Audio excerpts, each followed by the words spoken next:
gentlemen, boys and girls, cardaholics of all ages, welcome back to Big Al's Cards, and thank you so much for watching. And in today's video, I want to talk about a grading company that is getting in on the discounts, but something is a little bit off.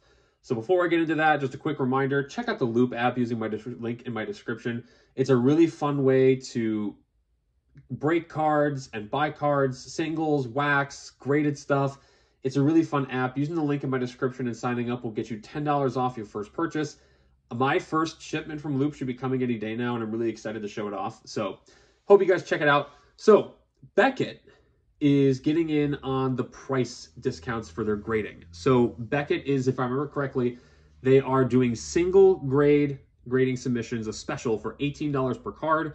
I think if you cross a certain threshold that I don't remember off the top of my head, it is $16 per card. And of course, that's probably going to, change as you submit more cards.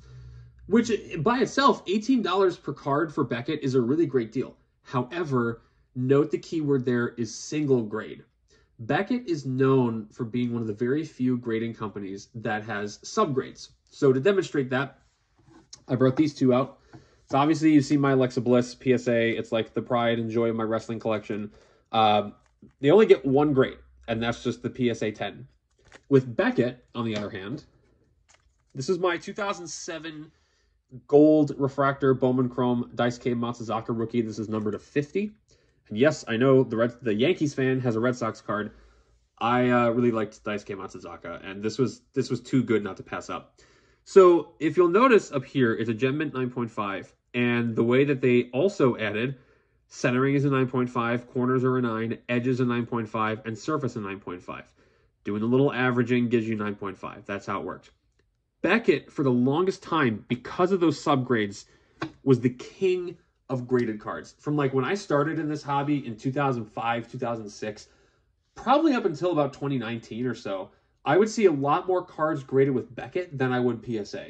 And PSA has always been around for autograph authentication and card grading, but Beckett was always more popular. At least it seemed that way to me when I was on trading forums and other places like that. A lot of people submitted stuff to Beckett. I mean, if you look at 2008 Bowman draft, Gordon Beckham was one of the highlights in there. You can't find a ton of PSA graded stuff. You're going to find a lot more BGS or Beckett graded. So Beckett was the king for a while, and those 4 subgrades really made up a huge part of that because nobody else really did that. In addition, it was always understood that Beckett graded more difficultly, tougher. They graded more harshly. That's probably the more grammatic way of saying it. They graded more harshly, which means when you have a Gem Mint card, you really do have a Gem Mint card.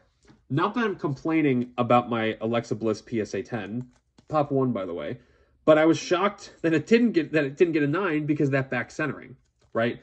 Versus here, they really did a good job at assessing all aspects of the card.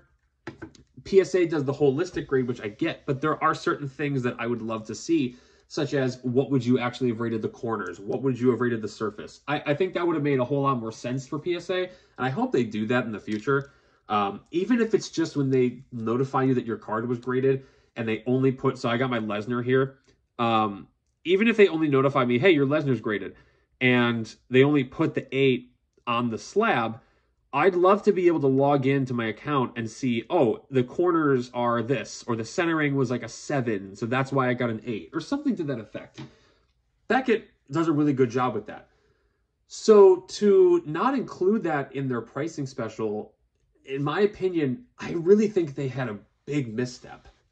I know Beckett, well, I don't know this for a fact, but it seems that more people submit to SGC, CSG, and PSA than they do Beckett. I think we kind of get that sense from what you see on Twitter and YouTube. Not a lot of people submitting to Beckett. And there are cards that I would love to submit to Beckett just because I actually do like the look of their slabs. Not that I'm, anti-PSA or anything like that. I don't, no grading company has it out for you. That's just how it is. But I do like the look of Beckett slabs, and not everybody does. And there's actually some wrestling cards I like to get graded by BGS that I have incoming. But without the subgrades, they don't sell as well. I'll give you a good example of this. So before Tatis popped for steroids, I actually had a BGS 9.5 Tatis Chrome rookie, but there were no subgrades. And I got it for what I thought was a super good deal. I was like, oh my gosh, a BGS 9.5 Tatis for insert price here that I don't remember off the top of my head. I'll take it. But then I looked and saw their subgrades, and then the price was up by like another $100. So the subgrades really make a huge difference in the presentation of a BGS slab, but also in the value of a BGS slab. And I honestly think that if this Matsuzaka was just a 9.5 with no subgrades, I would have gotten it for way cheaper. I got this slab for $30, which I thought was a great deal. I think I probably would have maybe gotten it for 15 if it didn't have those subgrades. They make a really big difference.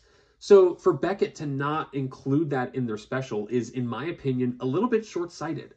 Yes, I could still submit to get those subgrades, but the cheapest service that they have is economy at $35 a card for the subgrades.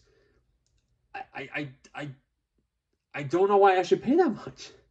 You know, like, I think that they really missed out. If they wanted to increase how many cards they were grading and regain some business, I really think they would have included the subgrades. And I think that Beckett just missed out on a really good opportunity to win back a lot of business. Again, I know PSA is king and PSA will pretty much always be king, but Beckett was once the prince, if I can put it that way. And they've really lost a lot of that status. And I think that they could have regained it had they opened up the subgrades. I think that there's still time for them to do that, but I think for now, I saw on Instagram when they announced it, there's a lot of people who are like, there's no point to doing this of the subgrades. And I tend to agree with them. So what do you guys think in the comments? Let me know. Would you submit to Beckett with their new price decrease to this $18 per card with no subgrades? Would you only submit if they lowered the price with the subgrades? I mean, what would you pay? What would you pay if they did a special with subgrades? What would you want to pay for that? Let me know. I would love to have a discussion with you guys about this. Thank you guys so much for watching. Appreciate you listening to my little rant about this. Again, you guys are awesome. Please leave a like on the video, subscribe, hit that notification bell so you don't miss a single video in the future. Don't forget to check out the Loop app using the link in my description. And until next time, bye-bye.